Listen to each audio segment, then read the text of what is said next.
வணக்கம் and welcome to Restore Tamil. After a long time, Bajaj finally அவங்களுடைய CNG பைக்கை launch பண்ணிட்டாங்க. நேற்று தான் அதோடைய லான்ச் ஈவெண்ட் நடந்துச்சு. அந்த லான்ச் ஈவெண்ட்டில் அந்த வண்டியோட டிசைன் எப்படி இருக்குது, ஸ்பெசிஃபிகேஷன் எப்படி இருக்குது, அந்த வண்டினால நமக்கு என்ன பிரயோஜனம், நம்மளுடைய நாட்டுக்கு என்ன பிரயோஜனம், நம்மளுடைய என்வாயன்மெண்ட்டுக்கு என்ன பிரயோஜனன்ற மாதிரி எல்லா விஷயத்தையும் சொல்லியிருக்காங்க. அது இல்லாமல் இதில் இன்னொரு ஹைலைட்டரான விஷயம் என்னன்னு கேட்டிங்கன்னா வச்சுங்களேன், இது இந்த ஒரு CNG பைக்குன்றதை தாண்டியும் ஒரு ஹைப்ரிட் CNGயாக உங்களுக்கு இந்த ஒரு வெஹிக்கிள் ஆஃபர் பண்ணுறாங்க.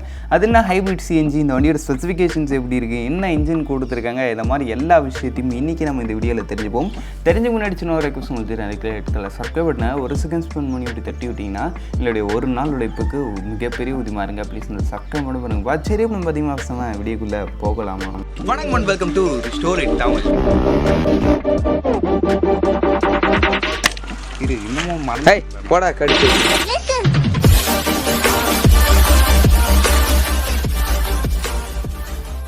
சரி, ஃபர்ஸ்ட் விஷயம் அந்த வெஹிக்கிளோட பேர் என்ன? ஆமாம், இப்போ புதுசாக லான்ச் இருக்க அந்த ஒரு CNG வெஹிக்கிளோட பேர் என்னன்னு பார்த்தோன்னா நம்மளுக்கு ஃப்ரீடம்னு மென்ஷன் பண்ணியிருக்காங்க. ஆமாம், நம்மளுக்கு லீக்கில் ப்ளூசர் அது இதுன்னு ஏதோ பேர் சொன்னாங்க, பட் ஃப்ரீடம்ன்ற ஒரு பேர் கொடுத்துருக்காங்க. நல்லா தான் இருக்குது, பஜாஜ் ஃப்ரீடம் CNG. சரி, நெக்ஸ்ட் விஷயம், உங்களுக்கு இந்த வண்டியில் அந்த ஒரு டிசைன் எப்படி இருக்குன்ற ஒரு விஷயமும் நம்மளுக்கு ரொம்ப ஒரு இம்பார்ட்டண்டான ஒரு விஷயம். நம்மளுக்கு லீக் நியூஸில் பார்க்கறதுக்கு ஒரு மாதிரி டிஃப்ரெண்ட்டான ஒரு டிசைனாக இருக்கிற மாதிரி ஃபீல் ஆச்சு. எனக்கு அந்த ஒரு லீக் நியூஸ்லாம் பார்க்கும்போது அந்த அளவுக்கு நம்பிக்கை இல்லை, டிசைன் பார்க்குறதுக்கு ஒரு மாதிரி மொக்கையாக தான் இருக்குன்னு நினச்சேன்.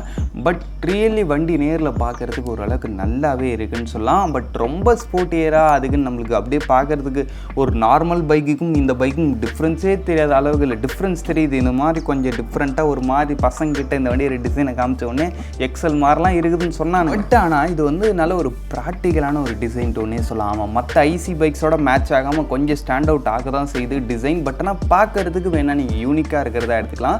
ரோட் அப்பியரன்ஸ் ஒரு டீசெண்டான ஒரு ஸ்லீக் அண்ட் ஸ்டைலிஷான ஒரு கம்யூட்டர் பைக் எந்த அளவுக்கு இருக்குமோ அந்த அளவுக்கு இருக்குது. டிசைன் விஷயத்தில் நீங்கள் தான் சொல்லணும் பிடிச்சிருக்கா இல்லையான்றது. என்ன கேட்டிங்கன்னா இட்ஸ் மோர் தென் எனஃப் தான். ஒரு கம்யூட்டர் பைக்குக்கு தேவையான லெவல் கொடுத்துருக்காங்க. அதுக்கடுத்து கலர் ஸ்கீம்ஸ் பொறுத்த அளவுக்கு அரௌண்ட் உங்களுக்கு டோட்டலாக ஒரு 7 கலர் ஸ்கீம் கிட்ட இருக்குது.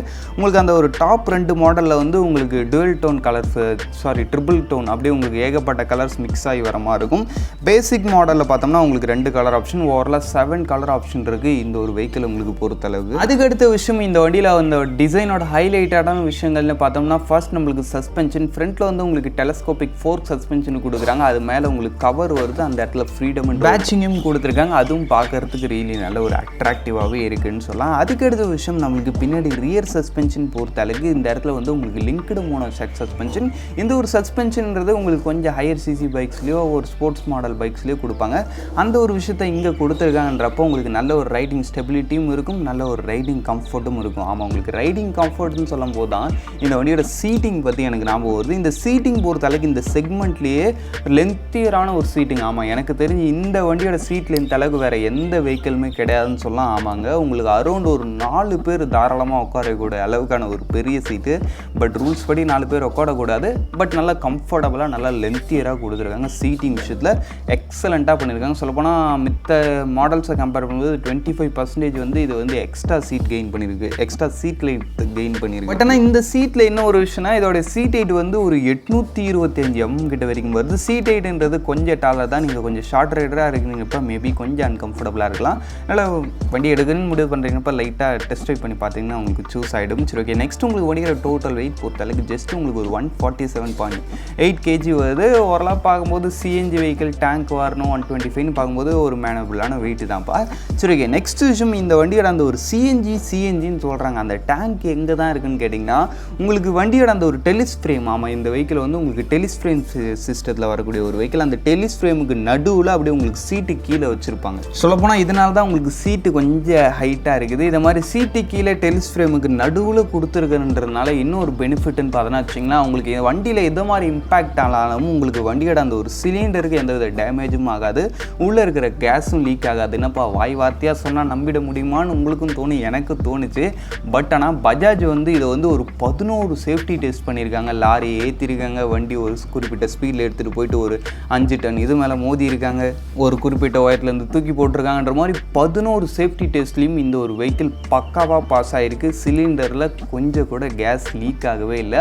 அப்படின்னு பார்க்கும்போது சேஃப்டி விஷயத்துலையும் ரியலி ரொம்ப சூப்பராக பண்ணியிருக்காங்க. அது ஏன்னா பண்ணி தான் ஆகணும். ஏன்னா இவங்க வந்து இன்டர்நேஷ்னல் மார்க்கெட்லேயே ஃபஸ்ட் இன் டைமாக ஒரு ப்ராடக்ட்டை இன்ட்ரடியூஸ் பண்ணுறாங்க. அப்படின்றப்ப அதுக்கு வந்து சேஃப்டி நிச்சயமாக பெஸ்ட் இன் கிளாஸாக எடுத்தாகணும். அதுவும் கமர்ஷியலாக எடுத்துகிட்டு வராங்கன்றப்ப நிச்சயமாக அதில் நம்ம நிறைய விஷயங்கள் சேஃப்டி ஸ்டாண்ட்ஸ் பார்த்தே ஆகணும். ஆனால் நீங்கள் அந்த மாதிரி விஷயத்தெலாம் பயப்பட தேவையில்ல. ஐயோ கேஸ் லீக் ஆகிடுமோ, எதாவது ஃபயர் ஆகிடுமோ, போய் இடிச்சா எதாவது ஆகிடுமோ, வெடிச்சிருமோன்ற மாதிரி எந்த பயமும் தேவையில்ல.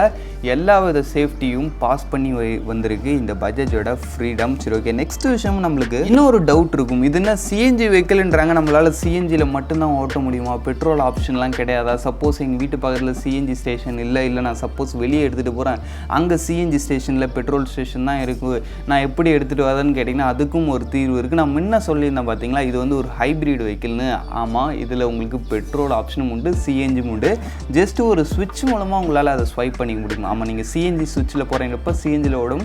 அதே நீங்கள் பெட்ரோல் ஸ்விட்சில் ஓடுறீங்கப்போ உங்களுக்கு ஆட்டோமேட்டிக்காக பெட்ரோல் மோட்டில் ஸ்விட்ச் ஆகி ஓடும். ஆமாம், இந்த கேஸ் ஃபில் பண்ணுறது, பெட்ரோல் ஃபில் பண்ணுறதுக்கெலாம் நம்மளுக்கு எதை மாதிரி கொடுத்துருக்காங்கன்னு கேட்டிங்கன்னா, யூஸ்வலாக நம்ம பைக்கெலாம் பெட்ரோல் போடும் பார்த்தீங்களா, அதே மாதிரி தான் நீங்கள் அந்த டேங்க்கில் நம்ம கீ போட்டு திறந்துட்டா அதுக்குள்ளேயே உங்களுக்கு சிஎன்ஜிக்கான அந்த ஒரு இதுவும் கொடுக்கும். அதுக்கு பக்கத்துலேயே உங்களுக்கு பெட்ரோல் ஃபில் பண்ணுறதுக்கான அந்த ஒரு நாபும் இருக்கும். அப்படின்னு பார்க்கும்போது அந்த ஒரு விஷயத்தில் நம்ம யூஸ்வலாக யூஸ் பண்ணுற மாதிரி ஈஸியாகவே யூஸ் பண்ணிடலாம். நெக்ஸ்ட் விஷயம், உங்களுக்கு இந்த வண்டியோட இன்ஜின் பொறுத்தளவுக்குன்னு பார்த்தீங்கன்னா, இதில் உங்களுக்கு ஒரு 125cc சிங்கிள் சிலிண்டர் 4 ஸ்ட்ரோக் 2 வால்க்கான ஒரு ஏர் கூல்டு இன்ஜின் தான் யூஸ் பண்ணியிருக்காங்க. இந்த இன்ஜினோட உங்களுக்கு ஒரு 5 ஸ்பீட் கியர் பாக்ஸ், வெட் மல்டிப்ளேட்ஸ் கிளச். இந்த இன்ஜினோட பவர் ஃபிகர் வைஸ் பொறுத்தளவுக்குன்னு பார்த்தீங்கன்னா அரௌண்ட் ஒரு 9 PS ஆஃப் பவர்ஸும், அதுக்கடுத்து 9.7 நியூட்டன் மீட்டர்ஸ் ஆஃப் டார்க்கும் ப்ரொடியூஸ் பண்ணுறது. பவர் பொறுத்தளவுக்கு ரொம்ப சொல்லும்படி இல்லை, பட் இருந்தாலும் ட்ரை பண்ணியிருக்காங்க. எனக்கு கேட்டிங்கன்னா சிஎன்ஜின்றப்ப நிச்சயமாக அந்த இடத்துல நம்மளுக்கு பவர் ட்ராப் ஆகும். அதனால் இந்த வண்டியோட பவர் ஃபிகர்ன்றது மித்த 125cc கம்பேர் பண்ணும்போது கம்மியாக இருக்குது. பட் இருந்தாலும் என்ன கேட்டிங்கன்னா ஒரு நார்மலான சிட்டி கம்யூட்டுக்கும் ஒரு ஃபேமிலி யூஸுக்கும் இட்ஸ் மோர் தென் எனஃபான ஒரு பவர் தான். இந்த ஒரு வெஹிக்கிள் வந்து ஒன்றும் ஹைவே பர்பஸுக்கோ டாப் அண்ட் பர்ஃபார்மன்ஸுக்கோ கிடையாது. ஒரு எஃபிஷியண்ட்டான சிட்டி கம்யூட்டுக்கு தான் இந்த ஒரு வெஹிக்கிள். அதுக்கான பவர் இந்த ஒரு வெஹிக்கிள் நல்லாவே ஆஃபர் பண்ணுதுன்னு சொல்லலாம். டாப் ஸ்பீட் பொறுத்த அளவுக்கு நீங்கள் சிஎன்ஜி மோடில் போகிறீங்களப்போ ஒரு 90 km/h வரைக்கும் ரீச் முடியும்னு சொல்கிறாங்க. இதே நீங்கள் பெட்ரோல் வேரியண்ட்டில் ஸ்விட்ச் பண்ணி நீங்கள் ஓட்டுறீங்கப்போ ஒரு 93 km/h வரைக்கும் போக முடியும்னு சொல்கிறாங்க. அதுக்கடுத்து நம்மளுக்கு வண்டியோட மைலேஜ், அதான் ஃபியூல் எஃபிஷியன்சி பொறுத்த அளவுக்கு பெட்ரோலுக்கு பார் லிட்டருக்கு உங்களுக்கு அரௌண்ட் ஒரு 64. நீங்கள் டேங்க் ஃபுல் பண்ணுறீங்கப்போ 130 km, அதான் 2 லிட்டர் நீங்கள் போகிறீங்கப்போ 130 km வரைக்கும் போகலான்னு கம்பெனி தரப்புலேருந்து கிளைம் பண்ணுறாங்க. அதுக்கடுத்து சிஎன்ஜி பொறுத்த அளவுக்கு பர் கேஜிக்கு 100 km வரைக்கும் போகலான்னு சொல்கிறாங்க. நீங்கள் சிஎன்ஜி டேங்க் அதான் ஒரு 2 kg ஃபில் பண்ணுறீங்கப்போ 200 km, நீங்கள் 2 ஃபில் பண்ணுறீங்கப்போ ஓவராலாக ஒரு 330 km வரைக்கும் இந்த வெஹிக்கிள் மூலமாக நீங்கள் ட்ராவல் பண்ணலாம். ஓவராலாக எஃபிஷியன்சியில் ஒன் ஆஃப் த பெஸ்ட்டு. அவங்க கம்பெனி தரப்புலேருந்தே சொல்கிற ஒரு விஷயம் என்னென்னா, இந்த வெஹிக்கிள் வந்து ஒரு 50% காஸ்ட் ரிடக்ஷனாக இருக்குமா ஆப்ரேஷன் காஸ்ட்டில். ஆமாம், நம்மளுக்கு ஒரு பெட்ரோல் பைக்கு மந்த்லி காஸ்ட் வந்து ஒரு ஃபார் எக்ஸாம்பிளுக்கு சொல்கிறோம் ஒரு 10,000 ஆகுதுன்னா வச்சுங்களேன் உங்களுக்கு பெட்ரோல் போடுற காஸ்ட்டு. இந்த வெஹிக்கிளில் வந்து உங்களுக்கு ஜஸ்ட் ஒரு 5,000க்குள்ளேயே முடிக்கலான்ற மாதிரி அவங்க சொல்லியிருக்காங்க. ஆமாம், 50% ஆப்ரேஷன் காஸ்ட் ரிடக்ஷன் ஆகுமா இந்த ஒரு புது சிஸ்டம் மூலமாக. ரியலி எஃபிஷியன்சியில் ஒன் ஆஃப் த பெஸ்ட் ரேஞ்சிலே இருக்குது. அதுக்கடுத்து மித்த விஷயங்கள், ஃபீச்சர்ஸ், பிரேக்கிங் மாதிரி விஷயத்தெல்லாம் யூஸ்வலாக தான் கொடுத்துருக்காங்க. ஃபீச்சர்ஸ் பொறுத்த அளவுக்கு நம்மளுக்கு அப்படியே ஒரு அந்த reverse negative type instrument cluster, அந்த இப்போ வர பஜாஜ் பைக்ஸ்லாம் கொடுக்குறாங்க பார்த்தீங்களா, அதை மாதிரி ஒரு ரிவர்ஸ் நெகட்டிவ் டைப்பு நிறைய ஃபீச்சர்ஸ் இருக்குது. ப்ளூடூத் கனெக்டிவிட்டி அதை மாதிரி. நீங்கள் பேஸ் மாடல் போகிறீங்கப்போ ஒரு செமி டிஜிட்டல் மாதிரி வருது. இந்த சைடில் உங்களுக்கு ஒரு சின்ன டிஜிட்டல் கொடுத்துருக்காங்க, சைடில் ஒரு சில இண்டிகேஷன்ஸ் கொடுத்துருக்காங்க. இன்ஸ்ட்ருமெண்ட் கிளஸ்டர் இட்ஸ் மோர் தென் எனஃபாக இருக்குது. ரொம்ப பார்க்குறதுக்கு ஸ்போர்ட்டியாக இருக்குன்னு சொல்ல முடியாது, பட் ஏன்னா அந்த வண்டிக்கே போதுமான ஒரு லெவலில் இருக்குது. அதுக்கடுத்து லைட்டிங் மாதிரி விஷயங்கள் பொறுத்த அளவுக்கு நீங்கள் டாப் 2 மாடலில் வந்து எல்இடி லைட் வரும். இண்டிகேட்டர்ஸ் மாதிரி விஷயங்கள்லாம் ஹாலஜன் தான். பட் மெயின் ஹெட் லைட்டும் பின்னாடி வந்த ஒரு ரியர் லைட்டும் உங்களுக்கு எல்இடியில் வந்துடும். பேஸ் மாடலில் வந்து ஃப்ரண்ட் லைட் மட்டும் உங்களுக்கு ஹாலஜனில் வரும். அந்த ஒரு விஷயம் இருக்குது. சரி, ஓகே. நெக்ஸ்ட் விஷயம் பார்த்தோன்னா வச்சிங்கன்னா பிரேக்ஸ். வண்டியோட பிரேக்ஸ் பொறுத்த அளவுக்கு இந்த இடத்துல வந்து உங்களுக்கு 2 ஆப்ஷன் இருக்குது. ஃபர்ஸ்ட் ஆப்ஷன் போகிறீங்கப்போ ஃப்ரண்ட் அண்ட் பேக் போத் உங்களுக்கு ஒரு 130 mm ட்ரம் பிரேக் ஆப்ஷன். இதில் நீங்கள் டாப் மாடல் போகிறீங்கப்போ ஃப்ரண்ட்டில் வந்து 240 mm டிஸ்க் பிரேக் வரும், பின்னாடி வந்து 130 mm ட்ரம் பிரேக்கு. ஏபிஎஸ் மாதிரி விஷயங்கள்லாம் எதாவது இருக்கான்னு கேட்டிருந்தீங்கன்னா கொடுத்துருந்துருக்கலாம், பட் இல்லை, நார்மலான விஷயங்கள் தான் கொடுத்துருக்காங்க. பட் எனக்கு கேட்டிங்கன்னா காஸ்ட் ரிடக்ஷனும் ஒரு விஷயம் இருக்குது. அதுக்காக பஜாஜ் அதை மாதிரி ஒரு சில விஷயங்களை கட் பண்ணியிருக்காங்க. பட் எனக்கு கேட்டிங்கன்னா நியாயமான விஷயம் தான். ஏன்னா இதோடைய பவரும் பட்ஜெட்டும் அந்த அளவுக்கு இல்லை, அதெல்லாம் பட்ஜெட்டையும் ஓரளவுக்கு கம்மியாகிட்டு வந்தால் தான் நிறைய பேர் வாங்குவாங்கன்றதுனால ஏபிஎஸ் மாதிரி ஒரு சில ஃபேன்சியான விஷயங்கள் தூக்கியிருக்காங்க. பட் இட்ஸ் ஓகே தான். சரி, ஓகே. இந்த வெஹிக்கிள் பற்றி இன்னும் கூடிய சீக்கிரத்தில் நம்ம கைக்கு இந்த வெஹிக்கிள் மாட்டிச்சுன்னா இன்னும் டீட்டெயிலான ஒரு ஃபுல் டீட்டெயில் ரிவ்யூ போடுவோம். இப்போதைக்கு இந்த வண்டியோட ஒரு ஓவர்வியூ பார்த்துருக்கோம். ஃபைனலாக ப்ரைஸிங் பார்த்துட்டு வீடியோ முடிச்சுவோம். ப்ரைஸிங் பொறுத்தளவுக்கு இதோடைய பேசிக் மாடல், அதான் ஃப்ரீடம் ட்ரம் தான் இதோடைய பேசிக் மாடல். அது வந்து ஜஸ்ட் உங்களுக்கு 95,000 தாங்க வருது. ஜஸ்ட் இமேஜின் பண்ணுங்கள், ஒரு சிஎன்ஜி 125cc அதெல்லாம் ஓரளவுக்கு நல்ல ஃபீச்சரோட ஜஸ்ட் உங்களுக்கு 95,000 எக்ஸ்ஷோரூம் ப்ரைஸுக்கு வருதுன்றப்ப ரியலி ஒரு பெஸ்ட் ஆப்ஷனே சொல்லலாம் இந்த ஒரு செக்மெண்ட்டில். அதுக்கடுத்து இதோடைய செகண்ட் மாடல் வந்து எல்இடி ப்ளஸ் ட்ரம். ஆமாம், ட்ரம் பிரேக் இருக்கும், பட் ஆனால் உங்களுக்கு எல்இடி லைட் வரும், ஒரு ஃபுல் டிஜிட்டல் இன்ஸ்ட்ருமெண்ட் கிளஸ்டர் வரும். அது வந்து ஜஸ்ட் உங்களுக்கு 1,05,000 எக்ஸ்ஷோரூம் கிளைம் பண்ணுறாங்க. இந்த ஒரு இடத்துலையும் சூப்பர் தான். அதுக்கடுத்து top model disk plus LED. ஆமாம், டிஸ்க் பிரேக் வரும், எல்இடி வரும், ப்ளூடூத் கனெக்டிவிட்டியில் ஒரு இன்ஸ்ட்ருமெண்ட் கிளஸ்டர் வரும்.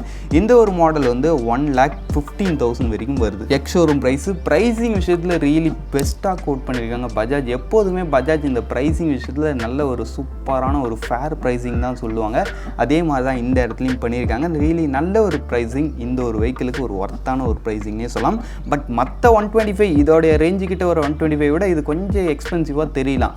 பட் இருந்தாலும் இல்லை, சிஎன்ஜி டேங்க் இருக்குது, அந்த சிஎன்ஜி கிட் இருக்குது, அது இல்லாமல் ஒரு சில விஷயங்கள் எக்ஸ்ட்ரா பண்ணியிருக்காங்கன்றப்ப ரியலி இந்த ஒரு ப்ரைஸிங்க்கு நீங்கள் கொடுக்கலாம். ஓவராலாக கொஞ்சம் அந்த ஒரு லாங் டேர்ம் ரன்னிங் காஸ்ட்னு பார்க்கும்போது அந்த ஒரு சிஎன்ஜிக்காக நீங்கள் எக்ஸ்ட்ரா ஸ்பெண்ட் பணம்ன்றது உங்களுக்கு சீக்கிரம். ஓகே, அவ்வளோ தான் ஃப்ரெண்ட்ஸ், இந்த வீடியோ நம்ம இங்கே முடிச்சுவோம். இந்த பைக் பற்றி நீங்கள் என்ன நினைக்கின்ற கமெண்ட் செக்ஷன் பண்ணுவீங்க. இப்போதைக்கு தேங்க் ஃபார் வாட்சிங். Bye, see you later.